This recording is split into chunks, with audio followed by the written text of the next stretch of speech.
Également le lieu de la déclaration, donc ça a été fait dans une famille religieuse. Donc c'est pour cela qu'on peut penser à une forme de pression qui puisse s'exercer sur ces acteurs du système judiciaire et administratif qui doivent faire leur travail. Pour vous, ce n'est pas un hasard, le timing, l'endroit? Rien n'est au hasard. Vous savez, nous connaissons Maître Abdoulaye Wade. Je pense que si maintenant la question de la réduction des comptes est agitée, ce qui est fondamental, c'est-à-dire que la loi le permet, il faut faire le bilan de tout ce qui a été fait. Le nouveau président élu doit le faire. Il a l'obligation de le faire parce que c'est même des directives de l'IMOA également qui s'appliqueront à lui. Donc, anticiper un peu sur ce qui peut arriver, je pense que ce n'est pas une attitude véritablement démocratique, ce n'est pas une attitude républicaine. Il faut laisser ceux qui ont la responsabilité de contrôler et de dire le droit par rapport à la gestion des deniers publics, faire le travail sans aucune pression. Et je pense qu'effectivement, c'est pour cela que cette déclaration est inopportune. Surtout que quand on se rappelle qu'à un moment donné, quand il fallait prendre les dividendes politiques de ces ouvrages de l'ANOCI, il a dit devant tout le monde que je dirais à ta maman que tu as bien travaillé. Alors aujourd'hui, il faudra qu'il dise que je dirais à ta maman que tu dois rendre compte également de la façon dont tu as géré les deniers publics par rapport à l'ANOCI, mais par rapport également au ministère, aux énormes ministères que M. Karim Wade a eu à gérer dans ce pays. Alors, les intervenants dans le reportage, nous avons remarqué Yorodia qui souligne que Karim Wade, effectivement, son père aurait prévu tout cela et anticipé qu'on ne devrait pas pouvoir le poursuivre sur le plan administratif en tout cas, parce qu'il n'était coordonnateur de dépenses. Mais si on se souvient bien, Idrissa Seck également, dans l'histoire des chantiers de Thiès, était Premier ministre et ordonnateur de dépenses. Exactement. Pourtant, il a été poursuivi et emprisonné. Vous avez très bien dit.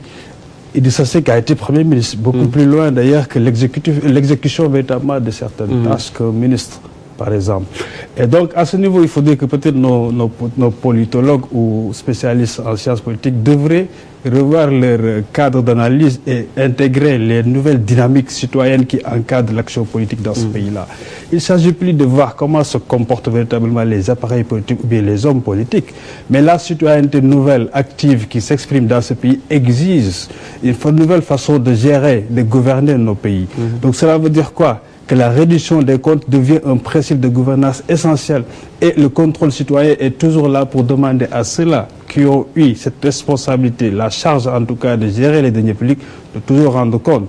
Donc, un ministre a une responsabilité morale par rapport, même si c'est un ordonnancement de dépenses, vous avez dit, le cas d'Idrissa Seck qui a été quand même emprisonné pour avoir effectivement, sur des chantiers qui ont été donc des chantiers de l'État, comme l'ANOCI a été également des chantiers de l'État, tout comme les autres ministères, comme la gestion de l'énergie, ont été également des chantiers de l'État. Même s'il faut le souligner, il a eu après à bénéficier d'un non-lieu. Mais le prétexte donc de cette discussion, c'est bien les propos de Wade et de Karim Wade, mais il y a bien d'autres qui sont concernés. Est-ce que le nouveau régime, d'après vous, doit s'imposer un calendrier pour ceux qui doivent rendre compte?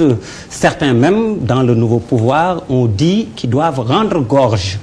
C'est l'expression utilisée par Maître ABC, Alioune Badara Cissé, lors de l'émission, si je me souviens bien, Grand Oral avec Antoine Diouf. Rendre gorge. Oui, mais de toute façon, c'est une nécessité, donc la réduction des comptes. Je l'ai dit tout à l'heure, c'est prévu par le cadre juridique et institutionnel qui encadre l'action du président de la République, surtout nouvellement élu.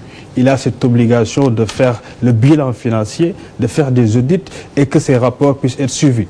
Nous pensons qu'il serait mieux d'ailleurs qu'il mette en place une commission pour s'occuper exactement de ce bilan et de ces audits-là, et pour s'occuper également, pour lui permettre à lui de s'occuper d'autres choses. Mais il faut le dire, il y a des organes qui existent, qui font leur rôle, qui font leur travail convenablement. C'est l'IGE, la Cour des comptes, l'ARMP, etc.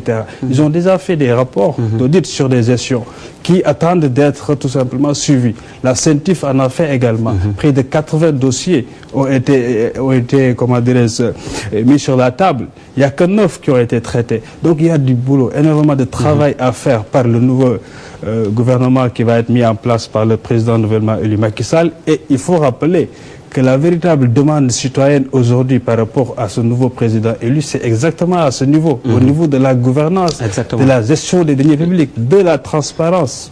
La bonne gouvernance. Bon, vous l'avez dit, le temps qui nous est imparti est pratiquement terminé, mais cette question me paraît incontournable. Alors, on a beaucoup parlé de diminution du coût de la vie et autres, mais je pense qu'il y a des réformes institutionnelles aussi qui devraient s'effectuer. Vous l'avez dit, tout ce qu'on a dit ici n'est possible qu'avec l'indépendance de la justice, par exemple. C'est un exemple parmi tant d'autres. C'est essentiel, parce que l'un des problèmes majeurs que nous avons eu sous l'alternance, c'est l'impunité. Et ça, c'est la responsabilité de la justice. C'est la responsabilité individuelle, personnelle également, des agents qui travaillent dans le système judiciaire, qui doivent prendre en charge leurs responsabilités. Parce que si aujourd'hui, on peut dédouaner un politique, et on va certainement inquiéter d'autres citoyens sénégalais qui ont eu la charge d'exécuter des ordres qui ont été donnés. Alors c'est le lieu de leur dire qu'il faut aujourd'hui qu'ils assument leurs responsabilités. Et aux fonctionnaires d'éviter la servitude volontaire. Voilà, et que devant une directive qui n'est pas légale, un fonctionnaire n'a pas l'obligation de l'appliquer. Maintenant, il y a effectivement tout un chantage que font ceux qui sont à un niveau supérieur pour les amener à faire des forfaits.